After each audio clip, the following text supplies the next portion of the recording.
और एक विशिष्ट चालकत्व है। ठीक है, तो सबसे पहले चालकत्व को जानते हैं। तो चालकत्व और विशिष्ट चालकत्व, इसमें क्या है, चालकत्व जो होता है किसी चालक तार के, यानी चालक तार जो है उसके प्रतिरोध का व्युत्क्रम होता है। ठीक है, चालकत्व जो होता है किसी चालक का, चालकत्व इसके प्रतिरोध का क्या होता है, व्युत्क्रम होता है। यानी कोई भी आपका मान लेते हैं चालक तार है, उस चालक तार का जितना प्रतिरोध बनता है ना, उसके व्युत्क्रम को हम लोग क्या कहते हैं, चालकत्व कहते हैं। अर्थात किसी चालक का चालकत्व इसके प्रतिरोध का क्या होता है, व्युत्क्रम होता है। तो उसको हम परिभाषा में ऐसे भी कह सकते हैं, किसी चालक तार का प्रतिरोध के व्युत्क्रम को उस चालक पदार्थ का क्या, चालक तार का क्या कहते हैं, चालकत्व कहते हैं। ये लगाया नहीं है। ठीक है, तो चालकत्व के लिए आपको देखना होगा क्या चीज, कि विशिष्ट प्रतिरोध, और यानी किसी चालक के विशिष्ट प्रतिरोध में अब जो होता है, विशिष्ट प्रतिरोध में प्रतिरोध, ये विशिष्ट चालकत्व जो होता है प्रतिरोधकता का इसके साथ संबंध होता है। यानी कोई भी चालक पदार्थ है, चालक तार है या चालक पदार्थ है, तो उसमें क्या होता है, जितना उसका प्रतिरोधकता बनेगा उसके व्युत्क्रम को हम लोग क्या कहेंगे, विशिष्ट चालकत्व कहेंगे।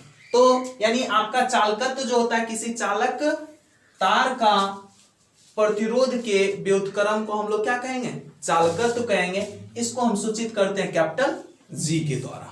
ठीक है, चालकत्व को हम किस चीज से सूचित करेंगे, कैपिटल जी के द्वारा। और चालकत्व जो होता है 1 बट्टा प्रतिरोध, अर्थात चालकत्व जो होगा 1 बट्टा प्रतिरोध होगा, यानी जी बराबर 1 बट्टा आर। ये आपका अदिश राशि है, ये भी एक धनात्मक अदिश राशि है। इसका मात्रक, प्रतिरोध का मात्रक क्या होता है, मीटर। तो ये ओम, तो ओम का क्या होगा, इनवर्स होगा। ओम का क्या होगा, इनवर्स होगा। तो इसका चालकत्व का मात्रक जो होगा ओम इनवर्स होगा। ठीक है, इसका बीमा लिखेंगे।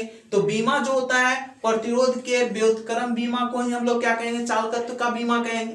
तो यहाँ पे जो आपका होगा, यानी बीमा निकालना चाहिएगा तो 1 बट्टा, और प्रतिरोध का बीमा मेरा क्या होता है, ML2T-3A-2, यही होता है। तो इसका उल्टा कर दीजिएगा तो M का -1, L का -2, T का +3 और A का +2, ये इसका क्या निकल जाता है, बीमा निकल जाता है। तो ये आपका क्या चालकत्व है। तो चालकत्व किसी चालक का गुण होता है जो प्रतिरोध का क्या होता है, व्युत्क्रम होता है, जिसको हम कैपिटल जी के द्वारा सूचित करेंगे। और कैपिटल जी बराबर 1 बट्टा आर, ये भी अदिश राशि है। इसका बीमा जो होगा, ये एसआई मात्रक जो होगा ओम इनवर्स होगा, और इसका बीमा जो होगा M-1 L-2 T +3 और A +2 होता है।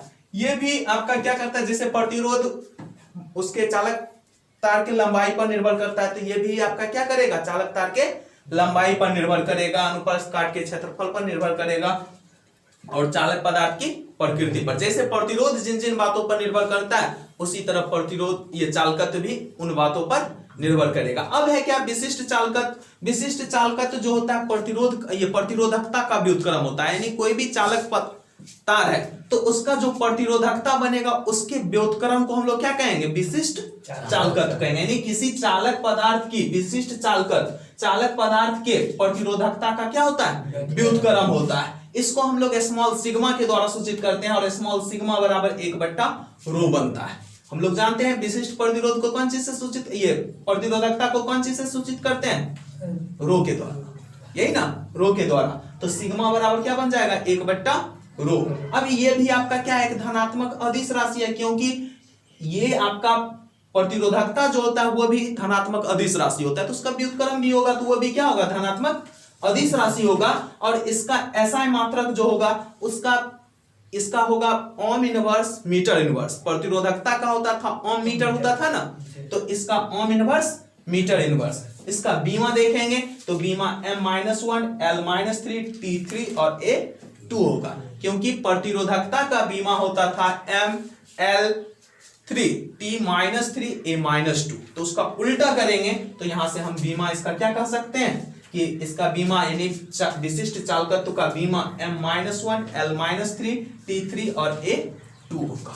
तो इस तरह से चालकत्व और विशिष्ट चालकत्व को देखेंगे। तो चालकत्व कहते हैं यानी प्रतिरोध के व्युत्क्रम, किसी चालक पदार्थ के प्रतिरोध के व्युत्क्रम को चालकत्व कहेंगे, और उसके प्रतिरोधकता के व्युत्क्रम को विशिष्ट चालकत्व कहेंगे। तो ये भी आपका जैसे प्रतिरोधकता जो है जिन जिन बातों पर निर्भर करता है, उसी तरह विशिष्ट चालकत्व भी उसी बातों पर निर्भर करेगा। ठीक है, तो ये आपका चालकत्व और विशिष्ट चालकत्व है।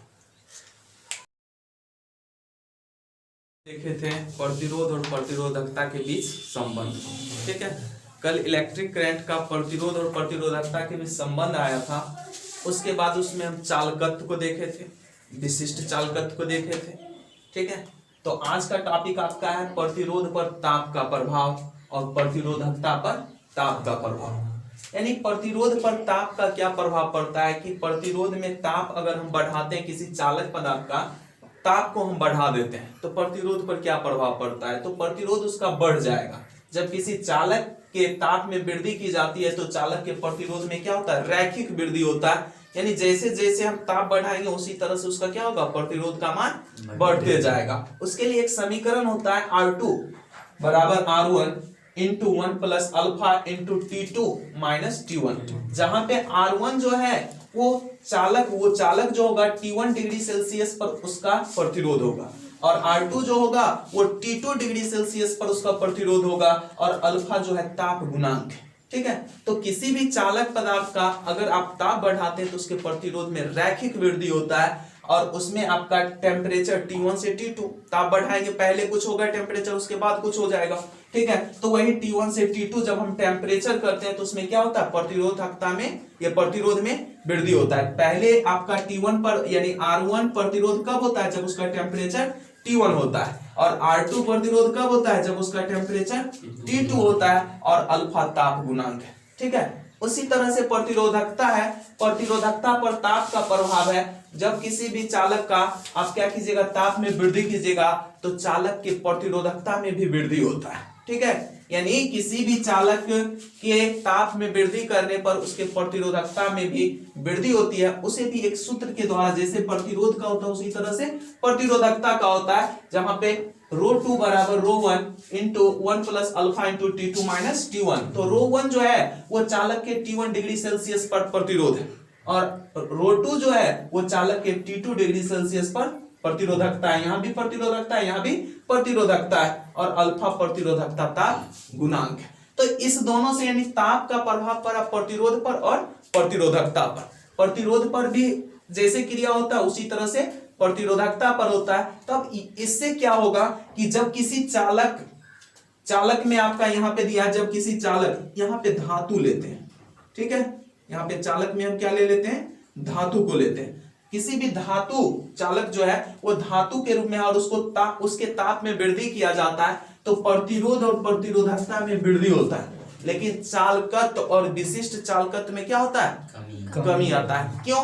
क्योंकि चालकत्व जो होता है वो प्रतिरोध का व्युत्क्रम होता है और विशिष्ट चालकत्व जो होता है वो प्रतिरोधकता का व्युत्क्रम होता है। तो ताप में वृद्धि जब हम करते हैं तो प्रतिरोध और प्रतिरोधकता बढ़ता है। यानी कोई भी चालक है उसको हम उसमें क्या करते हैं, यानी धातु के रूप में है तो उसके ताप में वृद्धि करने से प्रतिरोध और प्रतिरोधकता का मान बढ़ता है, जबकि चालकत्व और विशिष्ट चालकत्व क्या होता है, घटता है।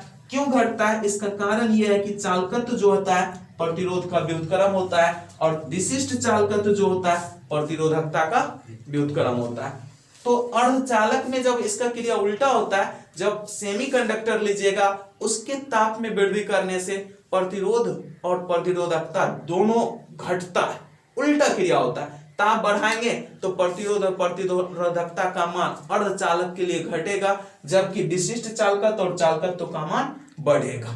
ठीक है, तो अर्धचालक में ताप यानी अर्धचालक के लिए जब ताप को वृद्धि किया जाता है तो प्रतिरोध और प्रतिरोधकता का मान घटता है, जबकि चालकत्व और विशिष्ट चालकत्व का मान बढ़ता है। और जब वो धातु के रूप में यानी चालक जो होगा, अर्धचालक नहीं वो चालक होना चाहिए, ठीक है, तो चालक जब होता है तो वो क्या होता है, उसमें प्रतिरोध और प्रतिरोधकता का मान बढ़ता है, जबकि चालकत्व और विशिष्ट चालकत्व घटता है। तो चालकता के आधार पर हम क्या करते हैं, पदार्थ को तीन भागों में बांटते हैं। पहला होता है सुचालक और दूसरा होता है कुचालक, ये दूसरा अर्धचालक और तीसरा कुचालक। सुचालक यानी वैसा पदार्थ जो क्या करता है, अपने से होके किस चीज को जाने देता है, यानी उसमें धारा का प्रवाह होता है, या कहते हैं वैसा चालक जिसमें चालकत्व का मान, यानी उसमें आपका क्या होगा, चालकत्व ज्यादा होगा, यानी चालकत्व ज्यादा होगा कि हाँ चालकत्व ज्यादा होगा।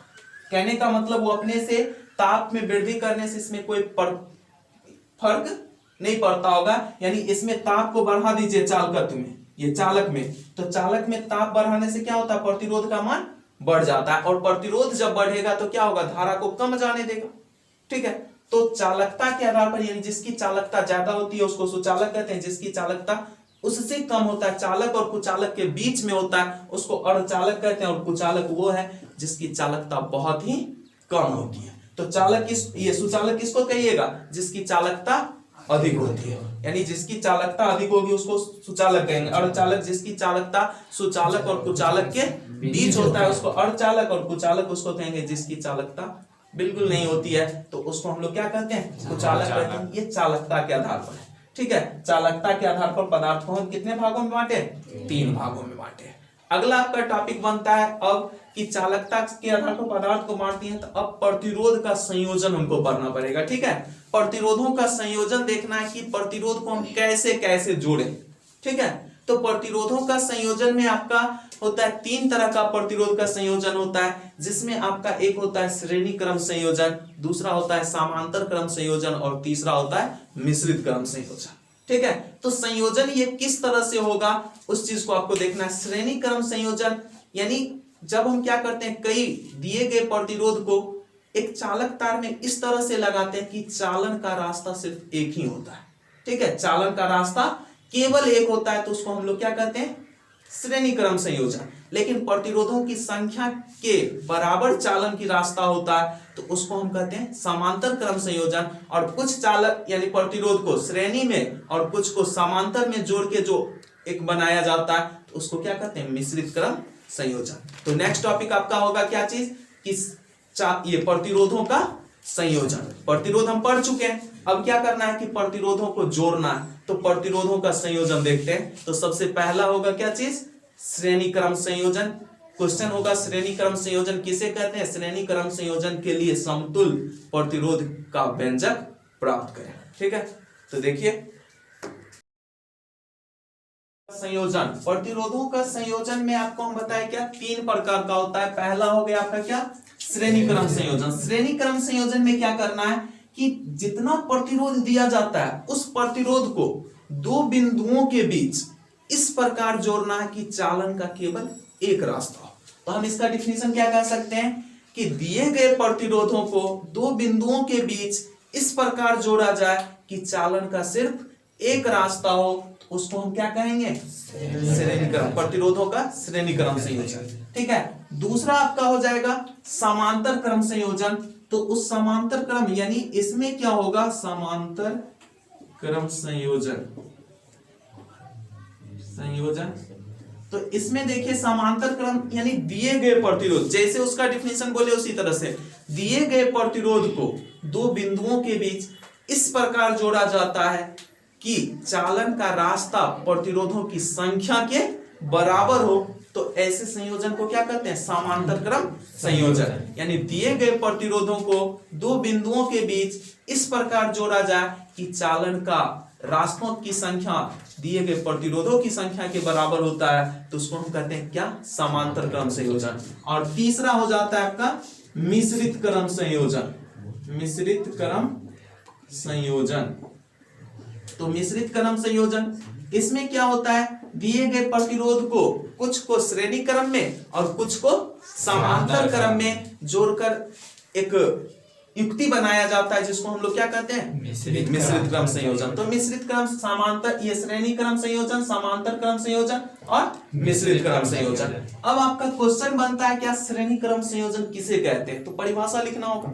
ठीक है, तो इसमें देखिए क्या करते हैं, हम प्रतिरोध को लेते हैं। तो प्रतिरोध को हम ले लिए,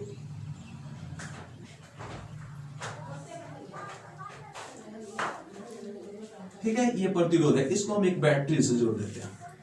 ठीक है, सेल से जोड़ दिए, ये प्लस है ये माइनस है, ये R1 प्रतिरोध है, ये R2 प्रतिरोध है और ये R3 प्रतिरोध है। यहां से धारा प्रवाहित हो रही है। ठीक है, तो यहां से देखिए चालन का केवल एक रास्ता मिल रहा है, इसमें 2 रास्ता नहीं ना बन रहा है। चालन का कितना रास्ता है, केवल एक रास्ता है। तो इसको हम क्या कहते हैं, दो बिंदु ए और बी के बीच इस प्रकार जोड़ते हैं कि चालन का केवल एक रास्ता होता है। तो उसको हम लोग क्या कहेंगे, प्रतिरोधों का श्रेणी क्रम संयोजन। समांतर क्रम संयोजन में देखिए क्या होगा कि चालन का रास्ता किस तरह से होता है।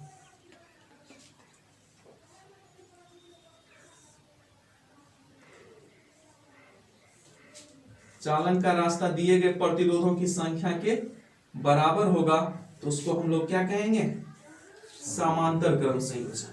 देखिए यहाँ पे ये आपका V वोल्ट का बैटरी, ठीक है, ये पॉजिटिव है, ये निगेटिव है, इससे धारा I प्रवाहित हो रही है। ये बिंदु A है और ये बिंदु B है। तो इसमें देखिए एक रास्ता, दो रास्ता, तीन रास्ता है, ठीक है। तो चालन का रास्ता जो है प्रतिरोधों की संख्या के बराबर है। ये R1 प्रतिरोध है, ये R2 और ये R3। तो जितना प्रतिरोध है उतना चालन का रास्ता है, ठीक है। तो चालन के रास्तों की संख्या प्रतिरोधों की संख्या के बराबर होता है, तो उसको हम क्या कहते हैं, समांतर क्रम संयोजन। और मिश्रित क्रम संयोजन जो होगा, मिश्रित क्रम संयोजन में कुछ प्रतिरोध को श्रेणी में और कुछ को समांतर में, जैसे हम देखते हैं इस तरह से होगा।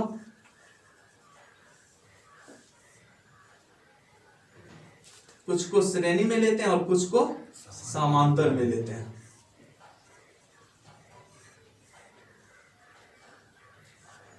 तो यहां पे आपका जो हो जाता है ये मिश्रित क्रम संयोजन। इसको एक बैटरी के द्वारा जोड़ दिए, पॉजिटिव है, ये निगेटिव है। प्रतिरोध R1, R2, R3, R4 और ये R5। और बिंदु यहाँ पर A दे दीजिए, यहाँ बिंदु B दे दीजिए। तो देखिए ये दोनों क्या चीज में है, श्रेणी में। ये दोनों किस चीज में, श्रेणी में। और ये तीनों समांतर में। तो कुछ को श्रेणी में जोड़ रहे हैं, कुछ को समांतर में जोड़ रहे हैं। तो इसको हम लोग क्या कहते हैं, मिश्रित क्रम संयोजन। तो ये संयोजन समझ में आया, प्रतिरोधों का संयोजन। प्रतिरोधों का संयोजन पहला है आपका क्या चीज, श्रेणी क्रम संयोजन। तो दिए गए प्रतिरोधों को दो बिंदुओं के बीच इस प्रकार जोड़ा जाता है कि चालन का केवल एक रास्ता होता है। चालन का केवल एक रास्ता होता है, तो उसको हम लोग क्या कहते हैं, श्रेणी क्रम संयोजन। अगर चालन का रास्ता प्रतिरोधों की संख्या के बराबर हो तो उसको हम लोग क्या कहेंगे, समांतर क्रम संयोजन। और कुछ प्रतिरोध को श्रेणी में और कुछ को समांतर में जोड़ के जो युक्ति तैयार किया जाता है उसको हम लोग क्या कहते हैं, मिश्रित क्रम संयोजन। ठीक है, तो ये संयोजन आपको समझ में आया। ठीक है, कैसे कैसे जोड़ना है। तो देखिए अब क्वेश्चन कैसे इसका पूछा जाता है वो। तो मेरा क्वेश्चन है, प्रतिरोधों का श्रेणी क्रम संयोजन किसे कहते हैं। प्रतिरोधों के श्रेणी क्रम संयोजन के लिए समतुल्य प्रतिरोध का व्यंजक प्राप्त करें। तो सबसे पहले इसका डिफिनीशन लिखना होगा कि प्रतिरोधों का श्रेणी क्रम संयोजन किसे कहते हैं। तो दिए गए प्रतिरोधों को दो बिंदुओं के बीच इस प्रकार जोड़ा जाता है कि चालन का सिर्फ एक रास्ता उपलब्ध हो। तो ऐसे प्रतिरोधों के ऐसे संयोजन को हम लोग क्या कहते हैं, श्रेणी क्रम संयोजन। ठीक है, तो इसमें देखिए आपका एक हम फिगर बनाए हैं व्यंजक के लिए कि इसमें देखिए चालन का सिर्फ एक रास्ता है, दो रास्ता नहीं है। ठीक है, तो R1, R2 और R3 तीन प्रतिरोध को एक चालक तार में इस प्रकार जोड़े हैं कि सिर्फ और सिर्फ चालन का रास्ता एक है।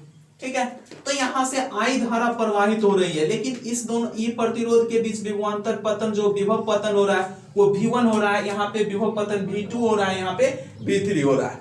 R1 प्रतिरोध के लिए विभव पतन कितना हो रहा है, V1, और R2 प्रतिरोध के लिए विभव पतन V2 और R3 के लिए V3। तो जो फिगर में उसको लिखना होगा। ठीक है, तो लिखिए, माना कि तीन प्रतिरोध R1, R2, R3 श्रेणी क्रम में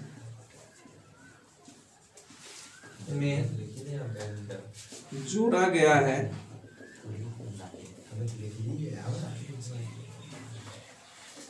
माना कि तीन प्रतिरोध R1, R2, R3 श्रेणी क्रम में जोड़ा गया है, जिससे होकर I धारा प्रवाहित हो रही है और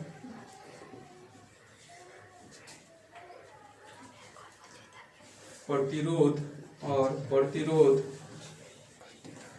R1 के लिए विभव पतन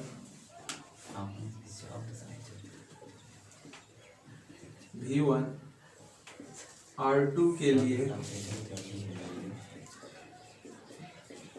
V2 तथा R3 के लिए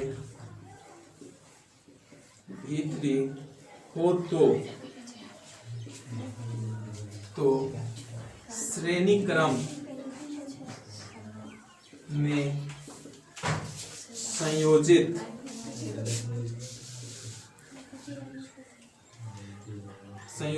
प्रतिरोध का विभव V बराबर V1 प्लस V2 प्लस समीकरण फर्स्ट। ठीक है, यहाँ पे हम क्या किए कि तीन प्रतिरोध R1, R2, R3 श्रेणी क्रम में जोड़ा गया है, जिससे क्या होता है I धारा प्रवाहित हो रहा है। तो R1 के लिए प्रतिरोध विभव पतन V1, R2 के लिए V2 और R3 के लिए V3 विभव पतन हो रहा है। तो इसके लिए संयोजित जो तीन प्रतिरोध है उसका विभव जो होगा V जो होगा वो V1 plus V2 plus V3, क्योंकि यहाँ पे इसका वोल्टेज कितना है V है और यहाँ पे V1 V2 और V3, क्योंकि रास्ता एक है तो विभव पतन भी क्या होगा अलग अलग कुल मिला के आपका V ना होगा। तो V बराबर क्या होगा V1 plus V2 plus V3। तो लिखेंगे ओम के नियम से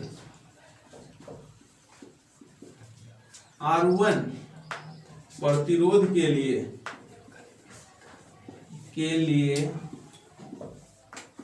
विभव पतन V1, V बराबर हम लोग जानते हैं IR, तो V1 बराबर क्या होगा IR1 होगा, धारा प्रवाहित I हो रहा है और R1 प्रतिरोध के लिए V1 पर विभव पतन है तो V1 बराबर क्या होगा IR1। इसी तरह R2 के लिए विभव पतन V2 बराबर होगा IR2 और इसी तरह R3 के लिए विभव पतन V3 इक्वल टू क्या होगा IR3। समीकरण 1 में V1, V2 तथा V3 का मान रखने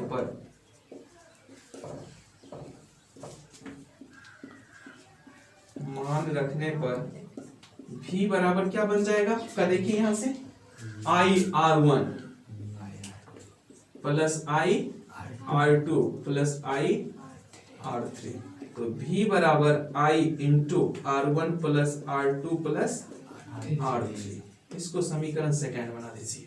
ठीक है, तो यहां से अभी हम V विभव निकाल लिए। अब क्या करते हैं, ये तीनों प्रतिरोध के समतुल्य एक प्रतिरोध लेते हैं।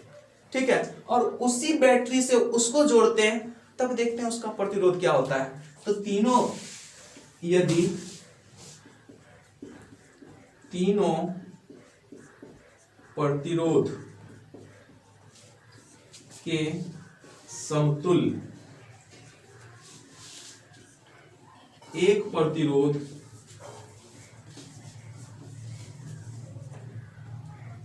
R लिया जाता है तो देखिए यहाँ पे एक हम ले रहे हैं तो वो कैसे हो जाएगा, उसका फिगर हम थोड़ा खींच देते हैं। इस तरह से होगा,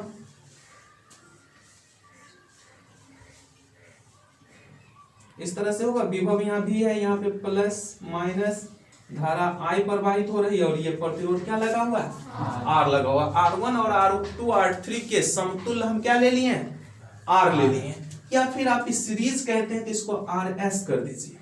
ठीक है, सीरीज में होता है तो प्रतिरोध हम क्या ले लिए RS। तो यहां से इसका विभव जो बनेगा ओम के नियम से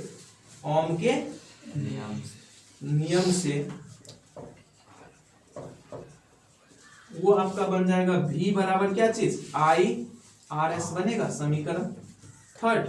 ठीक है, तो समीकरण यहाँ पे 2 बनाए, यहाँ पे 3 बनाए। अब क्या करते हैं, इसको देखिए कि जोड़ते हैं।